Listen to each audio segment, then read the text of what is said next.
Et sa fille. Et que les mamans ont un gros moi.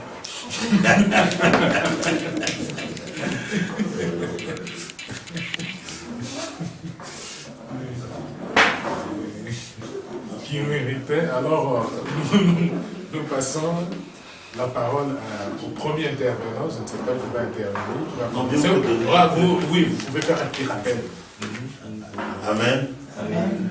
Nous bénissons le Seigneur pour cette opportunité. Comme je le dis toujours, si on est dans une classe et que l'enseignant refuse des questions, je crois que c'est un mauvais enseignant.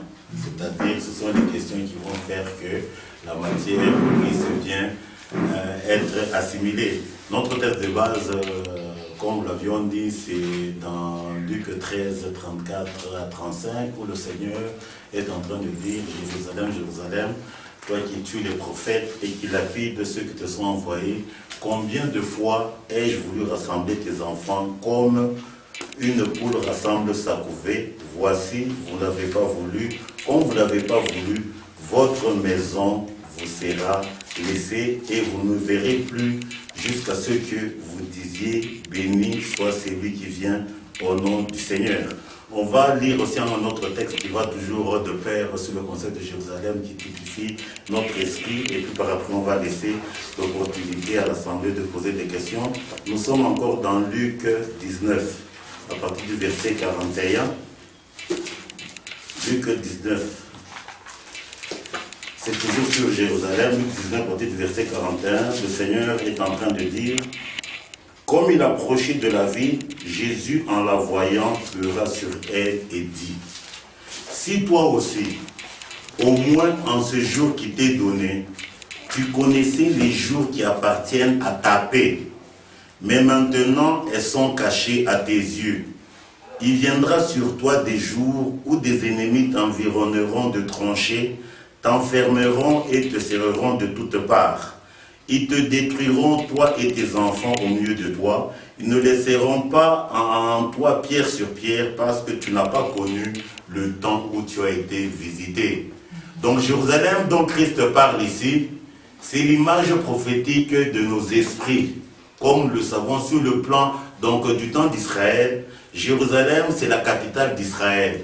C'est qu'Israël, par rapport à Jérusalem, c'est ce qu'est l'esprit de tout un chacun par rapport à nous-mêmes. Donc le point clé dans l'homme, c'est notre esprit. Le bonheur ne dépend pas, le bonheur de l'homme ne dépend pas de l'épaisseur du portefeuille. Le bonheur de l'homme dépend de l'état de la Jérusalem de tout un chacun, c'est-à-dire l'esprit de tout un chacun.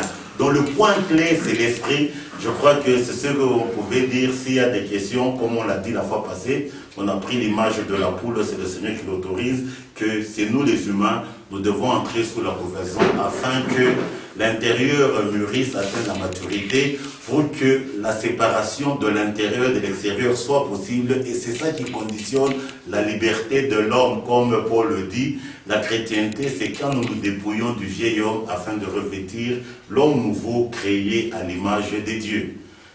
S'il y a donc celui qui a une question, il peut poser, comme cela a été convenu le samedi passé, que ce sera une journée d'échange pour que on essaie un peu de mettre les points sur les i.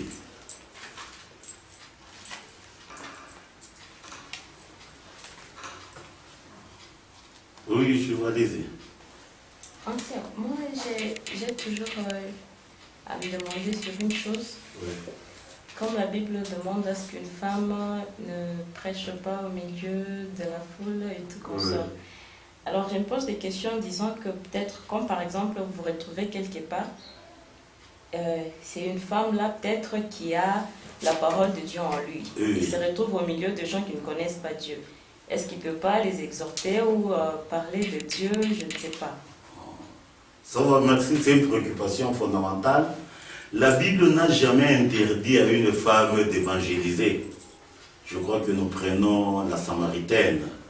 Quand elle s'est entretenue avec Christ, c'est elle qui est entrée dans la ville pour donner le message de Christ. Je ne sais pas si on se comprend un peu là-dessus. Donc, là où Paul dit, Paul est en train de dire que la femme n'est pas l'autorité sur l'homme. C'est-à-dire quoi? C'est une question vraiment grande. On va essayer de voir un peu comment on peut y répondre. Pourquoi Dieu a fait la différence entre l'homme et la femme? Hein? Je ne sais pas si on se comprend un peu là-bas. Et la question fondamentale, dans le concept de la loi de Dieu, Dieu ne comptait pas les femmes. Hein? Je crois ça, vous le savez. Pardon? Quand on fait des dénombrements, quand vous allez dans des dénombrements en Israël, Dieu ne comptait pas les femmes, il ne comptait que les hommes. Je vais encore chez Jacob. Jacob avait une fille, mais la Bible ne dit jamais que Jacob avait 13 enfants. On parle de 12. Je vais rentrer même dans la vie du Seigneur. Le Seigneur était accompagné et de beaucoup d'hommes et de beaucoup de femmes. Mais pour prendre les apôtres, est-ce que Jésus était macho pour détester les femmes et ne prendre que des apôtres hommes? Hein? Je ne sais pas si ça se comprend un peu là. C'est là le point clé que beaucoup de gens n'arrivent pas à comprendre. Le langage des dieux, c'est un langage spirituel, un langage prophétique. C'est-à-dire, c'est là où le livre de Psaume 62, verset 12 déclare: Dieu parle une fois, l'homme doit entendre 2 fois. Je ne sais pas si on se comprend. Je vais d'abord essayer d'expliquer pourquoi Dieu ne comptait pas les femmes. C'est trop important. Dieu ne comptait pas les femmes. Qui a créé les femmes? C'est Dieu. Est-ce que Dieu déteste les femmes pour ne pas les compter? Non. C'est un langage spirituel qui veut dire quoi? L'homme, comme Christ le dit, non, l'apôtre Paul le dit, Marie, aimez vos femmes comme Christ a aimé l'Église. Femmes, soyez soumises à vos maris comme l'Église est soumise à Christ. Quand vous prenez le concept que Paul a révélé là-bas, il montre que l'autorité, donc l'homme, il révèle Christ, la femme révèle l'Église. C'est-à-dire, l'homme, il est l'image du Créateur. La femme est l'image de la créature, et nous les hommes et les femmes. C'est-à-dire, quand Adam et Ève ont péché, la créature a cessé d'exister, elle est entrée dans la vanité. C'est ça la symbolique de Dieu qui ne compte pas les femmes. Donc la femme qui n'est pas comptée revêt la créature et les hommes et les femmes qui sont entrés dans la vanité. Donc en d'autres termes, il n'y a que Dieu qui existe. Donc quand Dieu ne comptait pas les femmes, c'est pour, il voulait dire seulement ceci: l'homme revêt le Dieu, la femme revêt la créature, et l'homme et la femme. C'est-à-dire, après le péché d'Adam, la créature a cessé d'exister, il n'y a que Dieu seul qui existe. Je ne sais pas si on se comprend un peu. Comment ça? La Bible dit ceci, on va lire un texte. On va aller dans Romains 8. C'est cela que Paul avise que la lettre tue. Donc quand nous lisons la parole de Dieu avec notre intellect, on va y soutirer le sida. Amen. Je sais pas si je comprends. Le langage biblique, c'est un langage spirituel adressé à notre esprit et non à notre intellect. L'intellect est opposé à Dieu. Romains 8, verset 20 déclare: car toute la création a été soumise à la vanité, non de son gré, mais à cause de celui qui l'y a soumise. C'est-à-dire par le péché d'Adam, la création tout entière, et les hommes, et les femmes, tout ce qui existe est égal au vide. Je ne sais pas si ça se comprend. C'est là où les psaumes rentrent là-dessus. Psaume 62, verset 10. La Bible dit ceci.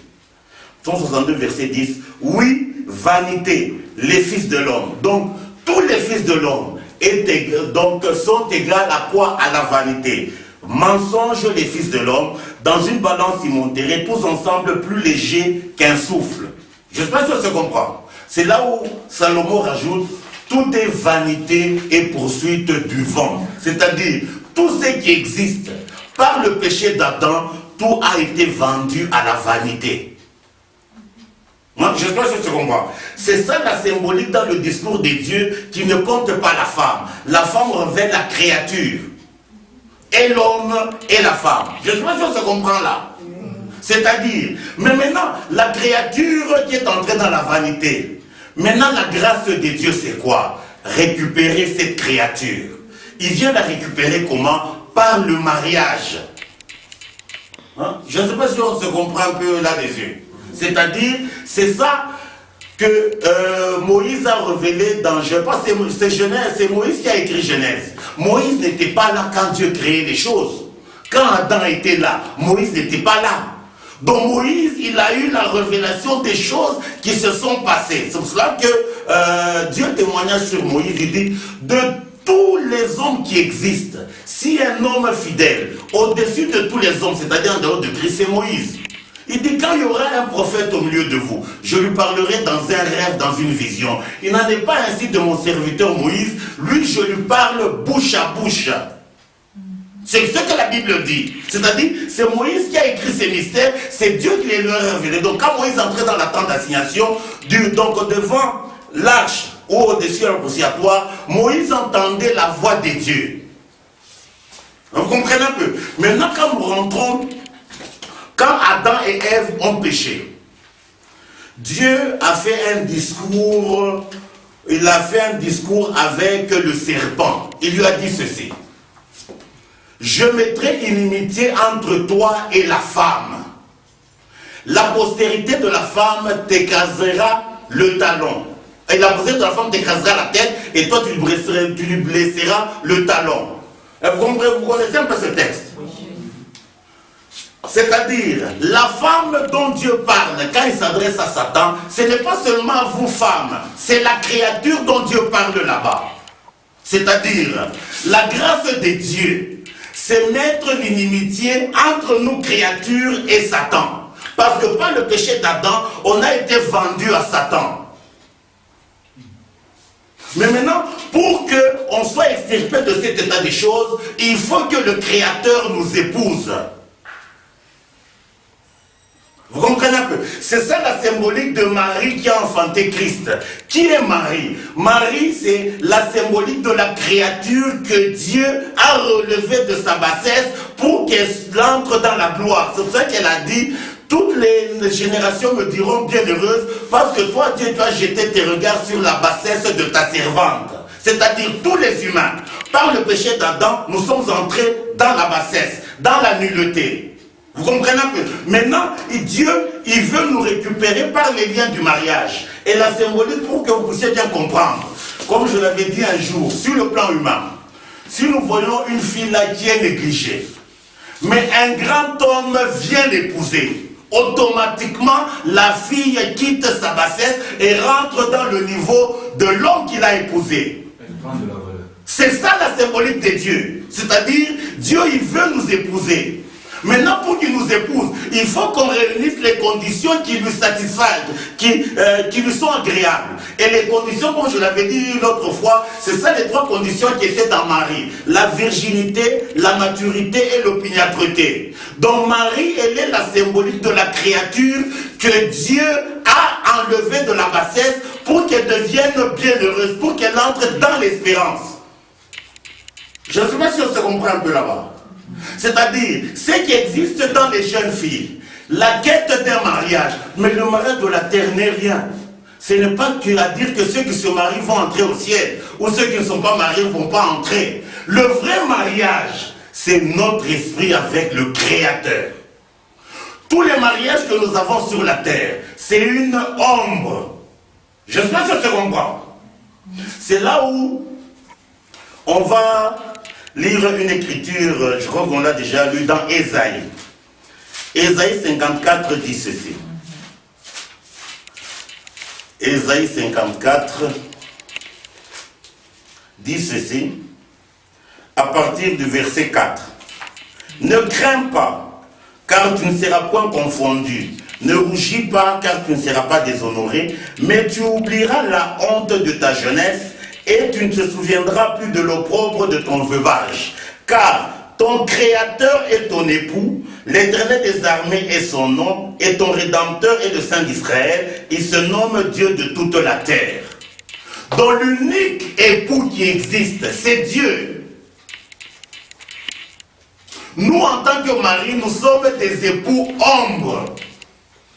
C'est là où, quand nous rentrons au concept du premier miracle que le Seigneur a fait, hein, le miracle aux noces de Canaan. Hein, je crois que vous connaissez tous l'histoire des noces de Canaan. C'est-à-dire, il y a eu un mariage entre une jeune fille et un jeune homme. Le jeune homme là, qui est le mari ombre, dans la fête, il a apprêté le vin de la terre. Vous comprenez un peu? Et quand le vin s'est épuisé, le vrai époux qui était dans l'ombre, qui est Christ, a fait le miracle, il a produit le vin. Et les gens qui ont pris le vin, au lieu de chercher qui est celui qui a fait le vrai vin, ils sont rentrés à l'époux ombre. Je ne sais pas si on se comprend un peu là-dessus. Oui. C'est-à-dire, le vin que Jésus donc quand il a fait le miracle, les gens, quand ils ont bu, ils ont confessé que ce vin est différent du premier. C'est-à-dire, le vin a été fait par le vrai époux. Donc c'est Christ qui est le vrai époux. Et le rôle du vrai époux, c'est quoi? Quand vous lisez très bien avec attention, comme l'Écriture dit, que c'est lui qui y fasse attention. Au miracle là-bas, le Seigneur a accompli une loi qui existait dans la loi de Moïse. Quand vous regardez très bien, le vin que le Seigneur a produit par miracle, le Seigneur, pour que ce vin apparaisse, il a demandé aux gens d'aller chercher les vases qui servaient à la purification des Juifs. C'est ce que la Bible dit. On a pris les vases là-bas, on y a rempli de l'eau, alors Jésus a fait le miracle, il a transformé l'eau là en vin. Donc le point qui est là-bas, ce sont les vases qui servaient à la purification des Juifs. La purification des Juifs là, c'était pourquoi? C'était pour satisfaire à une loi qui est donnée dans les Écritures. Je crois que je l'ai dit l'autre fois, on va lire. Quand nous allons dans Exode 30, je ne sais pas si vous comprenez un peu. Ici, on va montrer quel est le rôle du vrai époux. Nous sommes dans Exode 30. Exode 30, à partir du verset 17, la Bible déclare.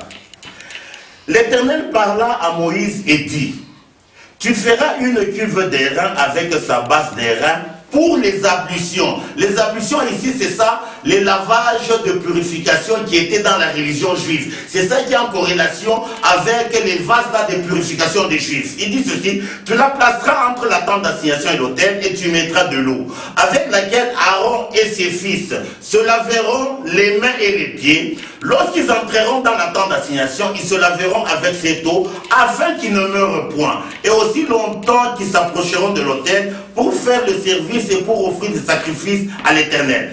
Ils se laveront les mains et les pieds afin qu'ils ne meurent point. Ça sera une loi perpétuelle pour Aaron, pour ses fils et pour ses descendants. La Bible parle que ça serait une loi perpétuelle. Une loi perpétuelle, c'est quoi? C'est une loi qui n'a pas de fin. Quelle est cette loi? Quand on doit se présenter devant la tente d'assignation qui revêt Dieu en tant que juge, il faut au préalable que nos pieds soient lavés. Si nos pieds ne sont pas lavés, on va mourir. La mort là-bas, c'est ça, la condamnation pour l'éternité, qui est la seconde mort. Je sais pas si ça se comprend. Alors, ce que le Seigneur a fait, il a remplacé la cuve, donc les vases de purification qui servaient aux Juifs, par le vrai élément qui a la capacité de nous purifier. Le pied symbolise notre volonté humaine. Je sais pas si ça se comprend. C'est-à-dire, pour qu'on soit pur, il faut que nous puissions nous décaper de notre volonté. Et c'est là quand nous allons dans Jean 13. Hein, dans Jean 13, je ne sais pas si on peut bien se comprendre. Dans Jean 13, la Bible dit ceci, qui est toujours en corrélation, c'est dans Jean 13 où le Seigneur il a opéré le lavage des pieds. Quand vous lisez l'Écriture, on peut lire Jean 13. Jean 13.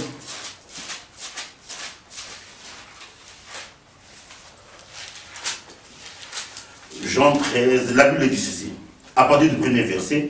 Avant la fête de Pâques, Jésus, sachant que son heure était venue de passer de ce monde au Père, ayant aimé que lorsque le diable avait déjà inspiré au cœur de Judas Iscariote, fils de Simon, le dessein de les livrer, Jésus, qui savait que le Père avait remis toutes choses entre ses mains, qui était venu de Dieu, qui s'en allait à Dieu, se leva de table, ôta ses vêtements et prit un linge dont il se ceignit. Ensuite, il versa de l'eau dans un bassin. Il se mit à laver les pieds des disciples et à les essuyer avec le linge dont il était saint. Donc, le texte que nous venons de lire, quand vous lisez le premier verset, la Bible appelle cette cérémonie le comble de l'amour de Jésus pour les siens. Le comble de l'amour pour Jésus, pour nous, ce n'est pas à nous donner les pagnes ou à nous donner des maisons ou à nous donner les maris. Amen. Le comble de l'amour de Jésus pour nous, c'est nous laver nos pieds. Je sais pas si je comprends. Pour que le jour qu'on va se présenter devant la tente d'assignation, qu'on puisse pas mourir. Je sais pas si je comprends. Maintenant, quand nous rentrons au concept, quand Paul dit que l'homme n'est pas, que la femme n'est pas l'autorité sur la femme, c'est-à-dire Dieu travaille avec les symboliques. C'est-à-dire quoi? La parole révèle l'autorité. Vous comprenez un peu? Alors, Dieu tient à ce que le concept de l'autorité, de la soumission, soit, comment je peux dire, puisse être établi. C'est pour cela que Paul dit, c'est-à-dire dans une assemblée, c'est l'homme qui doit parler, c'est-à-dire l'homme révèle l'autorité. Par contre, la femme révèle la soumission. La parole, c'est ça l'autorité. C'est pour cela que Paul a été même très loin. Les gens qui voulaient s'opposer à ça, il leur a dit, est-ce de chez vous que la loi est sortie? La loi vient d'Israël. On ne peut pas parler de la chrétienté sans se baser sur la loi que Dieu a donnée à Israël. Je ne sais pas si on se comprend un peu là-bas. La Bible ne dit pas que non, les hommes sont des chefs. Non, c'est sur le plan spirituel. Le chef, selon Dieu, c'est le domestique. Hein? Je ne sais pas si on se comprend. D'ailleurs, je le dis toujours aux gens, les hommes qui travaillent et les femmes qui restent à la maison, c'est lui qui se sacrifie tout le mois, c'est l'homme qui va au travail. Hein? Mais quand il vient avec l'argent, qui cherche à décider sur l'argent? Alors, entre l'homme et la femme, qui est chef? Vous comprenez un peu? Donc, c'est là où le Christ a dit que celui qui veut être plus grand, qu'il soit serviteur des autres. Vous comprenez un peu? Donc, le discours, la différenciation entre l'homme et la femme, c'est pour montrer le créateur et la créature. C'est-à-dire, il faut que la créature soit épousée par le créateur, comme on l'a dit la fois passée. Le premier point, c'est la virginité. La virginité, c'est quoi? Le renoncement au moi. C'est le moi qui fait qu'on ne soit pas vierge selon Dieu. Le deuxième point, c'est la maturité. C'est là où l'Écriture dit dans Cantique, nous avons une petite sœur qui n'a pas encore de mamelle, qu'est-ce qu'on fera dès le jour qu'on va la rechercher? C'est-à-dire, quand vous lisez dans Ézéchiel 16, la formation des mamelles, c'est ça le temps de l'amour d'une fille. Une fille ne peut pas entrer au mariage quand elle n'a pas les capacités d'aimer. Et le mariage dont la Bible parle, c'est le mariage avec Dieu. C'est-à-dire, c'est là où la Bible dit, nous devons aimer Dieu de tout notre cœur, de toute notre force et de toute notre âme. Vous comprenez un peu? Ça, c'est le deuxième point. Et le troisième point, c'est l'opiniâtreté, la persévérance, l'attachement à Dieu, quels que soient les temps et les circonstances. Si au-dedans de nous, les trois éléments sont réunis, Dieu, il vient épouser notre esprit. Nous quittons la bassesse et nous rentrons dans l'élévation, comme je l'ai dit l'autre fois. C'est ça la symbolique de Apocalypse 12. On a montré une femme enveloppée par le soleil, ayant une couronne de 12 étoiles et la lune sous ses pieds. Hein, dans Apocalypse 12. La femme là-bas, c'est l'image de la créature. Le soleil, là, ça, comme je l'ai dit, quand vous rentrez dans Genèse, au 4e jour, Dieu a dit qui est un grand luminaire, le soleil pour présider au jour, et le petit luminaire la nuit, et la lune pour présider à la nuit. Il appela jour lumière et l'appela nuit ténèbres. C'est-à-dire, le soleil, il est la symbolique du président de lumière qui révèle le créateur Dieu. Par contre, la lune, c'est la symbolique du président des ténèbres qui révèle Satan. C'est-à-dire, la femme enveloppée par le soleil révèle, nous, la créature que Dieu épouse. Comme il nous épouse, automatiquement, nous rentrons dans la royauté. C'est ça la symbolique de la couronne de 12 étoiles. Et comme nous rentrons dans la royauté, la lune qui symbolise le président des ténèbres sera sous nos pieds. On ne peut pas avoir le dessus sur le diable si le Créateur ne nous épouse pas. Hein? Vous comprenez un peu? Donc le concept là qu'on parle de la femme, c'est pour montrer la corrélation qu'il y a entre le Créateur et la créature. Je ne sais pas s'il y a une autre question là-dessus. D'ailleurs, pour paraphraser, au ciel, il n'y aura ni homme ni femme. Le sexe, c'est dans la chair. Hein? Je ne sais pas si ça se comprend. Christ a dit, ceux qui seront là-bas n'auront pas à prendre des femmes, n'auront pas à prendre des maris, ils seront comme des anges. C'est dans la chair qu'on est homme et femme. De l'autre côté, ceux qui seront dignes du siècle à venir, ils seront comme des anges. Je ne sais pas si j'ai pu un peu répondre là-dessus. Dans ma religion, la femme peut prêcher dans une assemblée. Oui. L'apôtre Paul dit que c'est lui qui croit être prophète, qui reconnaisse que ça c'est un ordre du Seigneur. Mais je crois que vous avez compris deux choses, hein. L'organisation de l'assemblée et la prédication de la bonne nouvelle. Oui, la bonne nouvelle, c'est-à-dire la femme peut évangéliser. Oui, et l'organisation de l'assemblée, c'est parce qu'il y a un problème juste d'autorité. Oui. C'est-à-dire la parole, c'est l'autorité. Et l'autorité, la symbolique de l'autorité, c'est l'homme. Donc la femme symbolise la créature, la soumission. Alors Dieu ne tient pas à ce que l'élément qui revêt la soumission puisse. Et vous allez voir même sur le plan naturel. Je crois que sur le plan naturel, ici au Congo, entre les hommes et les femmes, qui sont beaucoup plus nombreux, sont les femmes. Ce sont des femmes qui sont nombreuses. Mais pourquoi les femmes n'élisent pas les femmes? Elles-mêmes me disent, quand tu as voté, moi, je bien, tu peux te faire aimer. Vous comprenez un peu? C'est-à-dire, ici je vais apprendre peut-être une autre chose, peut-être qui est aussi importante. L'homme et la femme, nous sommes différents. C'est-à-dire, l'être humain a trois concepts en lui. La spiritualité, le cartésianisme et l'émotionnel.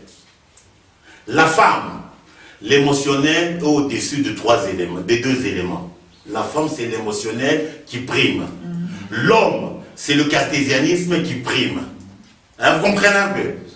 C'est là où vous allez voir un homme, les enfants peuvent ne pas avoir à manger. Quand il va quelque part, on lui donne à manger. Il va manger sans penser aux enfants. Mais la femme, elle ne va pas manger.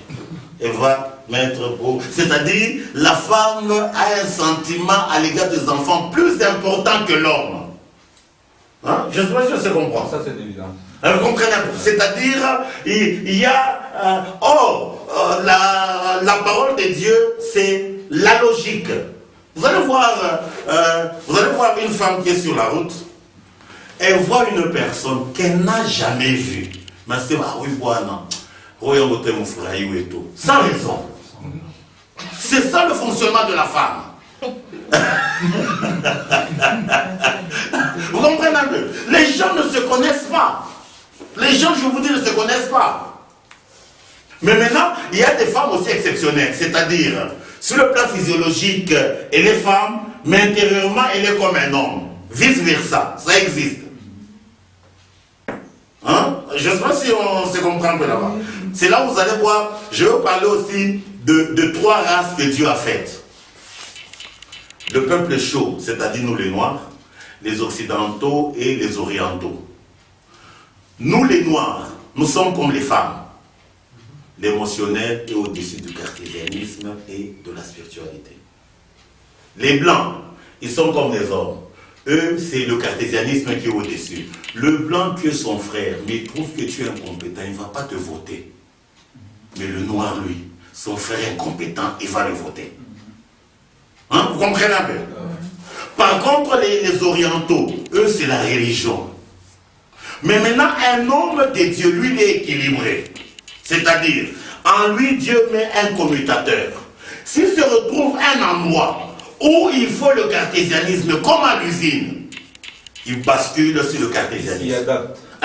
S'il se retrouve dans la maison où il faut l'émotionnel, il bascule là-bas. S'il se retrouve devant la parole où il faut la spiritualité, il bascule. C'est là où Dieu a donné une symbolique. Abraham, Isaac, c'était son fils.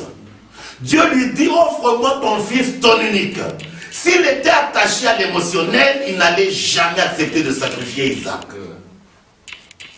Hein? J'espère que vous comprenez. Donc un homme, selon Dieu, il est équilibré. Mais par contre, sur le plan naturel, on vit selon ce qui est au-dedans de nous. Hein? Je ne sais pas si ça se comprend. Hein, c'est un point important, mais souvent les gens n'arrivent pas à appréhender. L'homme et la femme, nous sommes différents. Mais nos esprits sont les mêmes. Hein? Je ne sais pas si ça se comprend. Je ne sais pas s'il y a une autre question.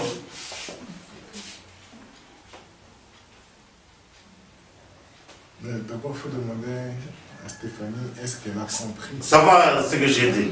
J'essaie de voyager un peu partout. Vous avez une question? Oui, ancien. Quand vous parlez de la femme, vous dites que elle représente la créature. Oui. Mais vous avez aussi utilisé un texte de la Genèse où Dieu a dit que le serpent va mordre le talon de... Oui, c'est la créature là. Oui, maintenant, toujours dans Genèse. Et quand Dieu dit à l'homme qu'il mangera la sueur de enfants, et il dit à la femme qu'elle enfantera dans la douleur. Vraiment, là-bas, on parle de l'homme, comme ça, je vais expliquer. Est-ce que Dieu, quand il arrête un dessein, est-ce qu'un humain peut arriver à s'opposer au dessein de Dieu? Non, jamais. Jamais. Hein? Je crois qu'aujourd'hui, en Europe, il y a des systèmes, une femme, quand elle est grosse, on lui donne certains produits, et l'enfant sans douleur. Même pas en Europe partout. Oui. Est-ce que c'est de ça que Dieu a parlé? Non.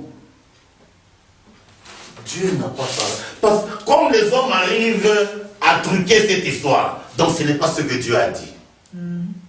Hein? J'espère que je sais comprendre. C'est là où je vous dis,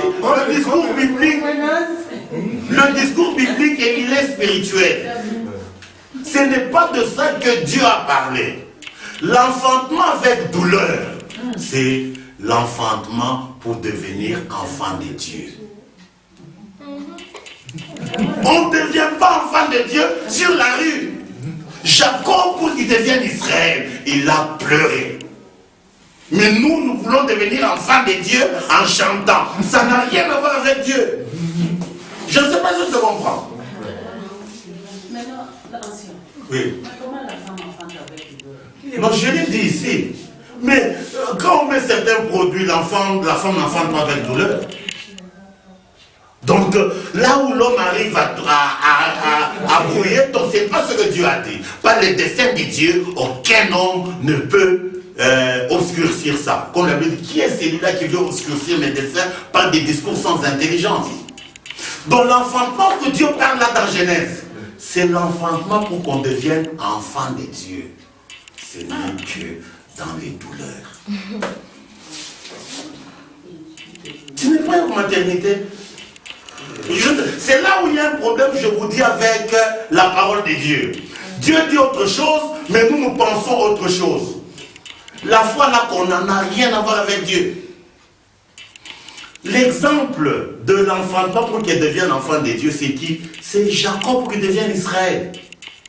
C'est dans les douleurs. Même Abraham, pour qu'il devienne Abraham, il a fallu qu'il quitte. On ne devient pas enfant de Dieu comme ça. Non. Donc on peut conclure que cet enfantement dont on parle là, il s'agira bel et bien de la femme et de l'homme. Non, non. L'enfantement dont l'Écriture parle, c'est comment, donc ce que Dieu dit, c'est comment quelqu'un peut devenir enfant de Dieu. C'est par les douleurs. C'est-à-dire la croix amène des douleurs. C'est l'homme et la femme. Oui, l'homme et la femme. Oui. Ça n'a rien à voir avec... c'est là où je vous dis encore un autre concept. Quand Dieu dit multipliez-vous et remplissez la terre, ce n'est pas de la maternité dont Dieu parle. Souvent, on fait allusion à cela. Vous savez, Oula Nazar Batotomini, il gagne quoi? Deux sont des problèmes. Je ne sais pas si vous comprenez. La multiplication là-bas, c'est la multiplication du peuple de Dieu. C'est-à-dire quoi? Si quelqu'un a cru, il doit avoir la parole comme sémence en lui, il doit parler aux autres, et cette sémence doit faire que l'autre aussi naisse des dieux. C'est de ça que la multiplication que Dieu parle. Dieu dit remplissez le ciel, nous remplissons. Ça n'a rien à voir. C'est pour ça que pour confirmer ça, Salomon dit ceci.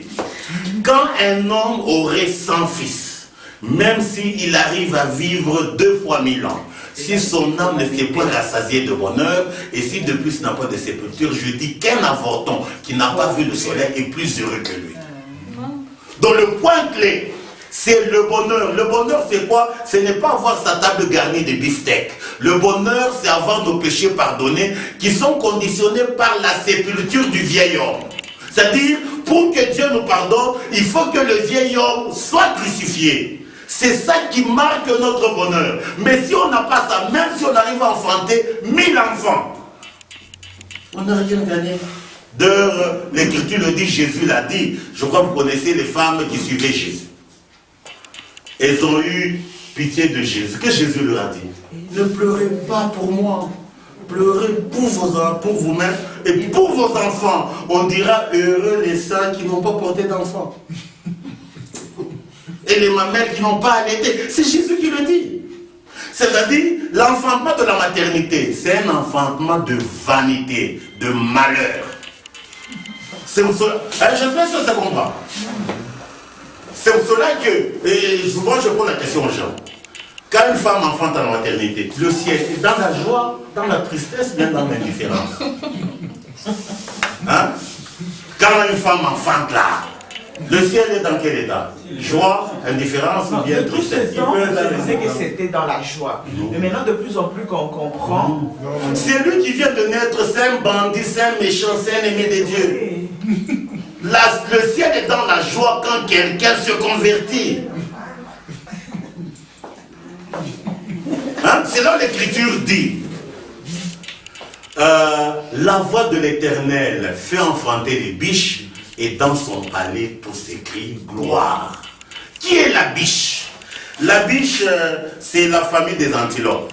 Une antilope, sa nature, c'est les capacités de s'extirper du piège. Si une antilope est quelque part ici, le léopard est là. Le léopard ne pourra jamais attraper l'antilope. L'antilope, c'est la capacité de s'extirper du piège. Hein, vous comprenez un peu? C'est ça le concept de la biche. C'est là où David a dit, tu as rendu mes pieds semblables à ceux de la biche et tu m'as placé dans les lieux élevés. C'est-à-dire quoi? Je suis dans la capacité de m'extirper du piège. Le piège là-bas, c'est le péché. C'est-à-dire la biche, c'est quand nous naissons de la parole. C'est là où, dans son palais, tout s'écrit gloire. C'est là où la Bible dit, Nephtali est une biche en liberté.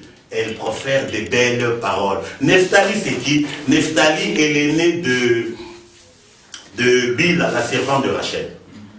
Et quand Nephtali est né, Rachel a prophétisé, elle a dit, j'ai lutté divinement contre ma sœur et j'ai vaincu. Sa sœur, la déclaration là-bas, c'est une déclaration prophétique. Notre sœur à nous, c'est qui? C'est la chair. Il faut faire la guerre à sa chair et avoir la victoire. Alors là, vous devenez Nephtali, vous devenez biche. Hein, vous comprenez un peu? C'est-à-dire, Dieu est ailleurs, mais nous pensons, nous sommes ailleurs, mais nous pensons que nous sommes avec Dieu. C'est là où il y a le problème. Je ne sais pas si on se comprend. C'est-à-dire, ce qui fait la joie au ciel, c'est quand nous quittons l'état de la chair, le péché. C'est là où je vous ai dit l'autre fois. En Israël, quand un enfant naît, on ne lui donne pas le nom. Donc selon Dieu, il n'existe pas. Il est païen, il est dans l'alliance de l'incirconcision. C'est-à-dire l'alliance de la mort, la brièveté. Il lui faut le nom. J'espère que je se comprends. C'est là où je vous avais dit l'autre fois. Tous les humains, tous les noms que nous avons sont des noms d'étiquette. Notre nom propre, c'est la mortalité. Et le nom de Dieu, c'est l'immortalité. Le rôle de Jésus, c'est nous extirper de notre mortalité afin que nous ayons l'immortalité. C'est là où Christ dit, je suis venu leur faire connaître le nom de mon Père.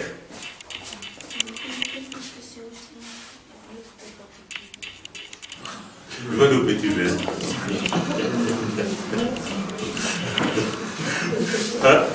Je ne sais pas si vous comprenez un peu. C'est ça le sens. C'est-à-dire, l'homme, nous naissons dans la mort. C'est là où je vous dis, je crois que je vous l'ai dit l'autre fois, en Israël, on ne fête pas l'anniversaire de naissance. Ou selon la logique de Dieu. Je donne un exemple. Maman Betty est là, supposons que on l'emprisonne injustement dans une prison là très serrée. Un jour, on la libère. Est-ce qu'elle va commencer à se réjouir le jour qu'elle a été emprisonnée? C'est ce que nous faisons quand nous commémorons nos anniversaires. C'est le jour où nous entrons dans la prison du péché. Je ne sais pas si je comprends. C'est le jour où nous entrons dans la prison du péché. Mais étant fou, on commémore. C'est ça la Bible dit. Les gens là, ils mettent leur gloire dans ce qui fait leur honte. Quel aveuglement. Hein, je ne sais pas si vous comprenez. C'est ça le problème. C'est pour cela que beaucoup de gens s'imaginent qu'ils sont enfants de Dieu. Mais le dernier jour, tout doit en enfer. Et ça sera très grave. C'est là où Christ dit que celui qui lit fasse attention. Si on ne fait pas attention, on peut croire qu'on est dans le bon, alors que... Je crois que l'autre fois, oui, je termine un peu, l'autre fois là, je l'avais dit un peu indirectement. Chaque enfant, quand il arrive sur la terre, comme je vous ai dit, la maman n'a pas d'habit, l'enfant n'a pas d'habit. Selon le concept spirituel, chaque enfant est rival à son père quand il arrive sur la terre. C'est-à-dire cette chair.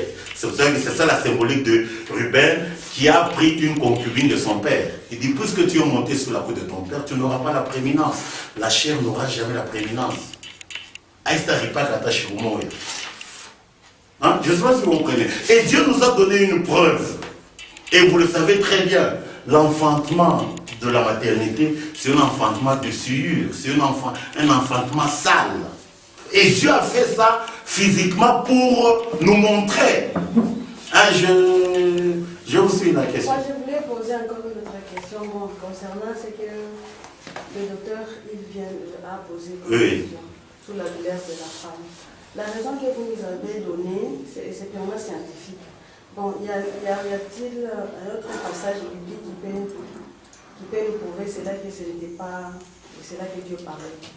Ailleurs, si on expliquait ça, on va dire que ça c'est scientifique. Je vais lire le texte. Non, elle a raison. Mais moi j'ai toujours dit, nous avons très mal grandi, peut-être personnellement moi. C'est-à-dire, j'ai ramené la parole de Dieu aux choses de la terre. Or, la terre est maudite. C'est un endroit juste, une école pour apprendre à quitter le péché pour entrer dans la spiritualité. Alors nous avons ramené la parole de Dieu vers le bas. C'est-à-dire nous avons piétiné la parole de Dieu. On a perdu cette dimension céleste. On a gardé maintenant la dimension terrestre. Et c'est ce qui fait en sorte que nous sommes dans la confusion. Par exemple, quand on parle de mariage, nous voyons le mariage de la terre, au lieu de voir le mariage avec le Christ. Quand nous parlons de bénédiction, nous ne voyons pas que nous sommes bénis de toute bénédiction dans les vies spirituelles. Nous voyons la bénédiction de la terre. Or, la terre ne peut pas bénir. Je peux lire un peu l'écriture. On va dans Osée 12, à partir du verset 4. La Bible déclare: Dans le sein maternel, Jacob saisit son frère par le talon et dans sa vigueur, il lutta avec Dieu. Il lutta avec l'ange, il fut vainqueur. Il pleura et lui adressa des supplications. Jacob l'avait trouvé à Bethel. C'est là que Dieu nous a parlé. Dieu nous a parlé de quoi? De la conversion. Jacob était voleur. Quand il a trouvé Dieu, il a cessé d'être voleur. Il est devenu Israël. Et il a pleuré. C'était dans les douleurs. C'est là qu'il est devenu enfant de Dieu. Hein, vous comprenez un peu? C'est là où je lis un peu l'écriture, là, parce que je l'ai dit seulement. Psaume.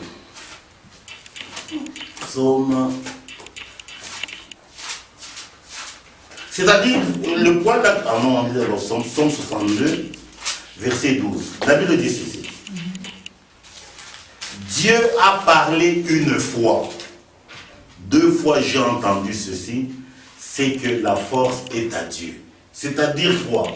Dieu interdit qu'on lise sa parole. Il veut qu'on la médite. Méditer, c'est quoi? La symbolique de méditer, c'est ce qu'on trouve chez les herbivores, la rumination. Si nous prenons une chèvre qui broute l'herbe, mais qui refuse de ruminer, quel est son sort? Elle va mourir. C'est-à-dire, la rumination, la deuxième fois là où il mange, c'est ça méditer. Méditer, c'est quoi? Quand on lit, on cerne la lettre. Mais si on s'arrête à la lettre, on a le sida, c'est la mort. Il nous faut rechercher l'esprit qui est derrière cette lettre. C'est là où Christ dit, les paroles que je vous ai dites sont esprit et vie. La chair ne sert à rien. La chair, c'est quoi? La chair, c'est la perception de notre environnement par nos 5 sens qui sont reliés à notre cerveau. C'est là où je prends le concept. L'œil ici est notre ennemi. L'enfant de Dieu, il doit marcher par la foi. Si je marche par l'œil, je suis prisonnier de ce monde. Hein? Je ne sais pas si vous comprenez. C'est-à-dire, les choses de Dieu, on doit les saisir dans la deuxième dimension. Maintenant, le problème qui est là, c'est quoi? La parole de Dieu, il y a 2 discours. Le discours indirect et le discours direct. Les discours directs, c'est en petite quantité. C'est là où je vous donne l'écriture là que j'ai dit au début. Quand la Bible dit, Jérusalem, Jérusalem, toi qui tues les prophètes et qui lapides ceux qui te sont envoyés. Moi, j'ai cru que vous alliez poser la question, qui sont les prophètes et qui sont les envoyés dont Jésus parle? Hein? Vous comprenez un peu? Les prophètes et les envoyés révèlent Moïse et Élie. Les 2 réunis, c'est ça Christ. C'est pour ça la transfiguration, c'est Moïse et Élie. En d'autres termes, tuer les prophètes et les envoyés, c'est cracher sur la sémence qui est la parole. Mais Jésus, en parlant, il n'a pas parlé de notre cœur, il a parlé de Jérusalem. C'est-à-dire, comme Proverbe 25, verset 2 le dit, la gloire des dieux consiste à cacher les choses et la gloire des rois consiste à sonder les choses que Dieu a cachées. Vous comprenez? Pour paraphraser, vous avez parlé du concept scientifique. La Bible dit ceci, dans Psaume 119. Comprends-tu le balancement des nuées de celui dont la science est parfaite? Et quand vous lisez dans Jérémie, il dit, tout homme devient stupide par sa science. Donc selon Dieu, il y a la science des hommes et il y a la science des dieux. La science, c'est quoi? L'art de la réflexion. Les hommes réfléchissent, Dieu aussi réfléchit. Mais là, la réflexion des hommes, elle est erronée. Vous comprenez un peu? C'est là où, comme vous insistez, je l'ai dit l'autre fois, le concept des règles d'une femme. Qui a fait qu'une femme ait des règles? C'est Dieu. Maintenant, Dieu dit, une femme aux règles, elle est impure. Si vous lisez sur le plan humain, alors Dieu, il est fou. Hein? Je ne sais pas si vous comprenez. Alors Dieu, il est fou. C'est-à-dire, les règles, comme je vous ai dit l'autre fois, c'est que une créature, elle reçoit la sémence, mais la sémence ne la féconde pas. C'est une symbolique.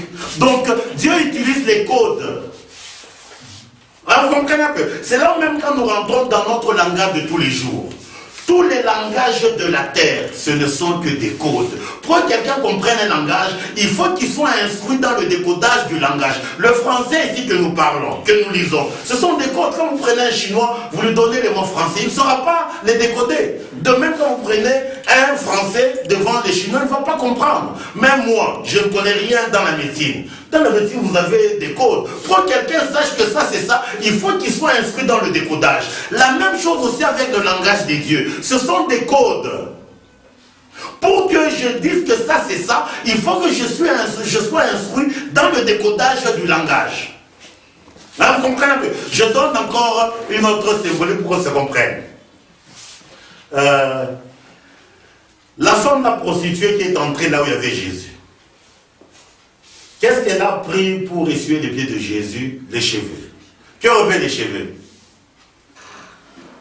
Oui, chez une femme, l'élément glorieux, ce sont les cheveux. Donc c'est un code. Mais si je suis les cheveux de Jésus avec mes cheveux, mais dans mon cœur, je crache sur Jésus, ce que j'ai fait ne représente rien. Hein? Vous comprenez un peu? C'est-à-dire, même Pierre le dit, nous devons joindre notre foi, la science, à la science ici. La science c'est quoi? La connaissance parfaite des choses de Dieu. Maintenant, il y a la science des hommes qui n'est que du bois, qui n'est qu'une vanité. Vous comprenez un peu? Je ne sais pas si on se comprend un peu là. C'est-à-dire, l'écriture là qui dit, je vais encore à un autre endroit. Qui trouve une femme, trouve le bonheur. Entre les hommes et les femmes, qui cherchent beaucoup plus les conjoints? Non? Les femmes? Normalement, la Bible devrait dire, la femme qui trouve un mari trouve le bonheur. Mais pourquoi la Bible dit le contraire? Est-ce que c'est la femme que j'ai dans la maison qui va me donner le bonheur dont la Bible parle? Non. Le bonheur, selon Dieu, il n'en a qu'un seul, c'est quand nos péchés sont pardonnés. Donc la femme dont la Bible parle n'a rien à voir avec la femme que j'ai dans la maison. Les gens se séduisent, ils prennent Proverbe 31, la femme vertueuse. Ça n'a rien à voir avec les femmes qu'il y a sur la terre. Hein? Vous comprenez un peu? Je comprends. Le discours biblique, c'est un discours spirituel. C'est adressé à notre esprit. Moi ce que je cherche à comprendre, c'est Oui. la façon dont vous décodez. Vous allez de verset en verset ou bien c'est l'esprit qui vient? Non, je crois que, je vais paraphraser. Je vais répondre à votre préoccupation. C'est-à-dire, il y a un principe qui existe sur le plan scientifique que Dieu aussi a dit. Quel est le principe là qui existe? Thèse, antithèse. Si l'hypothèse arrive à vaincre l'antithèse, alors elle devient une thèse. Dieu dit ceci dans les Écritures. Toutes mes paroles à moi, Dieu, ont été éprouvées par moi-même, Dieu, elles ont été trouvées pures. Heureux celui qui se confie en elle. C'est-à-dire Dieu, avant de nous donner sa parole, il a fait traverser ça dans une épreuve. Et ça a vaincu l'épreuve, alors elles sont devenues pures. Hein, je ne sais pas si vous comprenez. C'est-à-dire, le principe scientifique dans un certain niveau, va ce que Dieu dit, c'est-à-dire, on doit vérifier. C'est comme par exemple quand les gens disent, nous sommes bénis. Mais qu'on vérifie un peu. Vous comprenez un peu? Mais les gens ne vérifient pas, mais vivent dans les illusions comme des autruches. Hein, vous comprenez un peu? C'est là où maintenant quand je rentre au concept. Quand Dieu arrête un dessein, aucun humain ne peut écraser ce dessein. Comme il dit dans le livre de Proverbes, qui est celui-là qui veut obscurcir mes desseins par des discours sans intelligence. Joseph et Dieu avait arrêté un dessein sur Joseph qui serait béni. Mais les frères de Joseph ont pris des résolutions pour arrêter ça. Est-ce qu'ils ont pu? Non. Maintenant nous rentrons, tu enfanteras avec douleur. Mais les hommes ont fait que des femmes enfantent sans douleur. Donc comme les hommes ont su s'opposer à ça, ce n'est pas de ça que Dieu a parlé. Mais je voudrais aussi compléter l'ancien. L'élément clé, c'est que nous devons comprendre, dans la nouvelle alliance, Dieu nous donne un cœur nouveau. Et lui-même met sa parole. Et cette parole, la lumière vient de l'Esprit de Dieu. La lumière ne vient pas de l'homme, par l'effort de l'homme. C'est l'Esprit de Dieu qui nous enseigne la vérité et qui nous éclaire pour que nous puissions marcher dans la vérité. Mais Dieu a ses principes, comme l'a dit l'Ancien, le principe par exemple de la virginité, le principe de la persévérance. Alors Dieu a ses principes. Il voit celui qui a la soif. Quand tu as la soif, tu vas chercher. Moi je me rappelle un peu quand on se disait, on va à l'église, la première conversion, le premier amour. Tu vas chercher à aller à l'amour dans une bibliothèque. Tu vas aller chercher ceci, tu vas chercher ceci, tu vas chercher telle version de la Bible, tel dictionnaire de la Bible. C'est-à-dire, Dieu voit comment tu les cherches. Mais si tu n'as pas cette soif de... Même sur le plan naturel aussi, pour avoir ne fût-ce qu'un diplôme terrestre, n'est-ce pas, tu fais un effort. Mais un diplôme, le meilleur diplôme, tu ne fournis aucun effort. Or, cette force-là, pour faire un effort, c'est Dieu qui te donne cette force. Il te donne la force. Parce que beaucoup de gens, ils ne font rien, ils disent, je n'ai pas la force. Non, c'est-à-dire tu affirmes que ton Dieu n'a pas la force. Tu affirmes que ton Dieu n'existe pas. Or, il a dit, venez à moi, vous tous qui êtes fatigués, je vais vous aider. Mais si nous ne voulons pas aller vers Dieu, comment nous allons changer? Et il y a aussi des gens que Dieu donne une grâce spéciale pour comprendre son. C'est là ça que le don que l'ancien a. Il a le don, un don comme un scribe. C'est-à-dire ce sont des gens qui sont versés réellement dans l'écriture pour aider les autres. Mais cette aide-là ne se limite pas ici. Si vous ne continuez pas à la maison, vous n'allez pas percevoir. L'ennemi viendra et vous serez toujours vide. Mais si vous avez compris que cette semence en vous va produire des efforts. Paul a dit, j'ai travaillé plus que tout le monde. Il dit, mais ce n'est pas moi, c'est la grâce de Dieu. Il dit, c'est pas moi, Paul. Il a compris que la grâce de Dieu, c'était une force pour agir selon la volonté de Dieu. Mais si nous n'accédons pas à cette force-là, c'est impossible. Donc, je peux ajouter peut-être un petit point. Je disais ceci, nous les humains, quand nous naissons sur la terre, nous pensons être des hommes. Mais selon Dieu, quand nous naissons, nous sommes des bêtes. Je crois que vous le savez.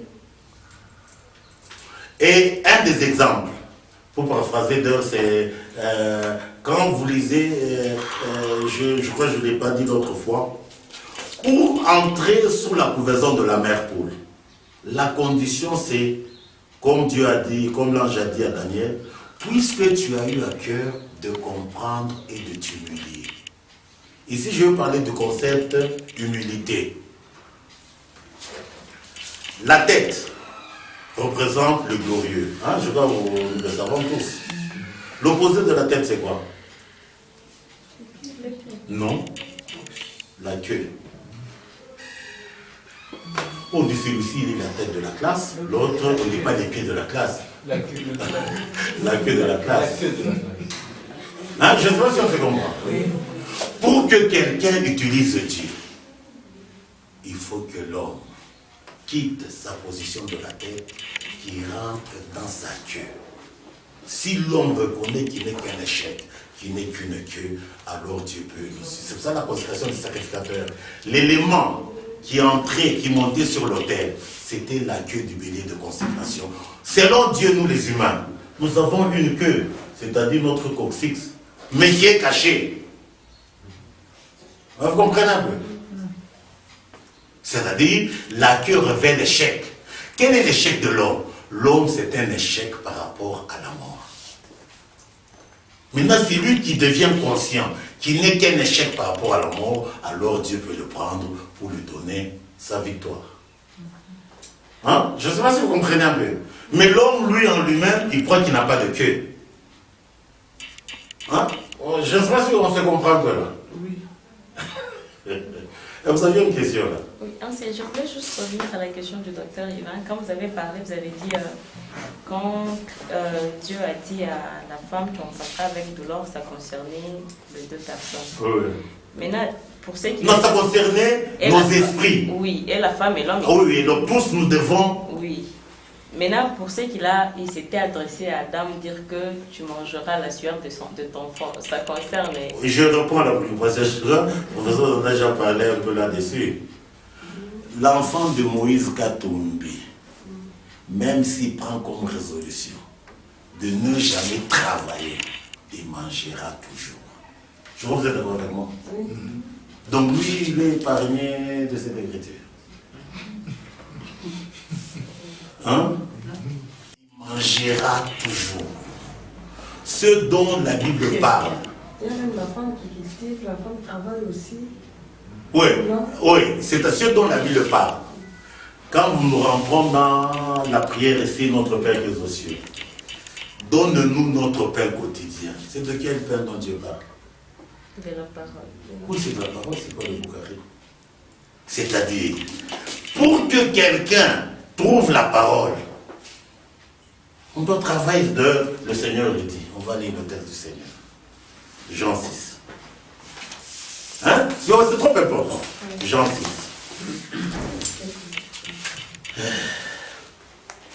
Jean 6, on va lire le texte. Jean 6, 27. Christ dit ceci. Travaillez, non pour la nourriture qui périt, mais pour celle qui subsiste pour la vie éternelle, et que le Fils de Dieu vous donnera, car c'est lui que le Père de Dieu a marqué de son sceau. C'est là où Paul dit, travaillez avec crainte et tremblement à votre salut. Le travail que nous faisons sur la terre, David appelle ça l'agitation de vanité. L'homme s'agite vainement, il amasse, il ne sait qui recueille. Le vrai travail, c'est le salut de notre esprit. Hein? Je crois qu'on se comprend. C'est là où Jésus, pour qu'on se comprenne bien, le miracle qu'il a fait ici, la multiplication du pain et du poisson, ce n'était pas pour que les gens mangent quoi que les gens ont mangé. Hein? Suivez-moi là très bien. Il a fait le miracle. C'est Jésus qui a fait. Les gens ont mangé le pain, ils se sont rassasiés. Ils sont rentrés chez eux. Quand vous lisez bien les Écritures, le soir là, au bord du lac, il n'y avait qu'une seule barque. Une seule. C'est comme ici sur le plan humain, vous êtes à Lubumbashi à 18h30. Il n'y a que le dernier Moulikap. Vous comprenez un peu? Et Jésus a forcé ses disciples à monter dans l'unique barque. Jésus, lui, n'est pas monté. C'est comme ça que la Bible dit.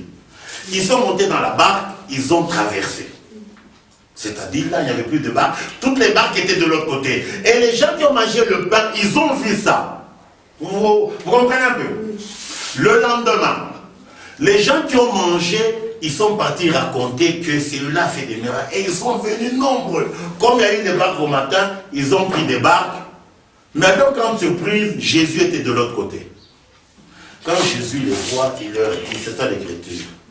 Vous me suivez, non parce que vous avez vu le miracle, mais parce que vous avez mangé et que vous vous êtes rassasiés. Moi, je vous dis, travaillez. Non pour la nourriture qui périt, mais pour celle qui subsiste jusque dans l'éternité. De quel miracle Jésus a parlé? Ce n'est pas le miracle de la multiplication du pain. C'est le miracle de la marche sur les eaux. Hein? Je ne sais pas si vous comprenez. Oui. Si vous lisez le texte, le point clé, c'est que Jésus a traversé en ne prenant pas une barque.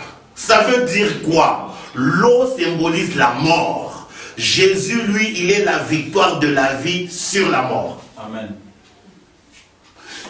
Maintenant, il voulait leur montrer la différence entre les deux nourritures, la périssable et la non périssable. C'est ça qui est l'objet principal dans cette histoire. Vous comprenez un peu? La nourriture périssable n'est rien. Même si vous êtes affamé, cela ne veut pas dire que vous n'allez pas entrer au ciel. Mais si vous n'avez pas la nourriture non périssable, vous n'entrerez jamais. Hein? Je sais pas ça. Mais maintenant, regardez l'engouement que les gens ont pour la nourriture périssable. Mais pour la nourriture non périssable, le cadet de leurs soucis. Ils attendent que quelqu'un lise la Bible à leur place. Mais on n'est pas juste avec le Seigneur. Je ne sais pas si je comprends. C'est là où le travail ici physique, la Bible appelle ça agitation de vanité. Je ne dis pas que ce n'est pas nécessaire. Il y a des choses de vanité utiles pendant ce temps de vanité. Vous comprenez un peu? Mais c'est là où la Bible dit, mon fils, garde ton cœur plus que toute autre chose. C'est ça le vrai travail. Et qu'est-ce qui peut garder votre cœur? Ce n'est que l'autorité de la parole si elle est dans votre cœur. C'est ça la symbolique de la muraille de Jérusalem, autour de Jérusalem, que Néhémie a fait. Ça n'a rien à voir avec les murs de notre église. Ce que Néhémie a fait, ça révèle l'autorité de la parole autour de Jérusalem. Jérusalem, c'est ça notre cœur. C'est-à-dire quoi? Les yeux que j'ai, le rôle de l'œil, c'est quoi? Ramasser le péché dans le monde afin de souiller mon intérieur. Maintenant, un homme élevé doit avoir autour de son cœur une muraille. C'est-à-dire, quand les yeux voient, ça doit rencontrer la muraille et la muraille check. Ce qui est bon, ça passe, ce qui n'est pas bon est éjecté dehors. C'est ça la muraille tout autour de Jérusalem. Jérusalem, c'est notre cœur.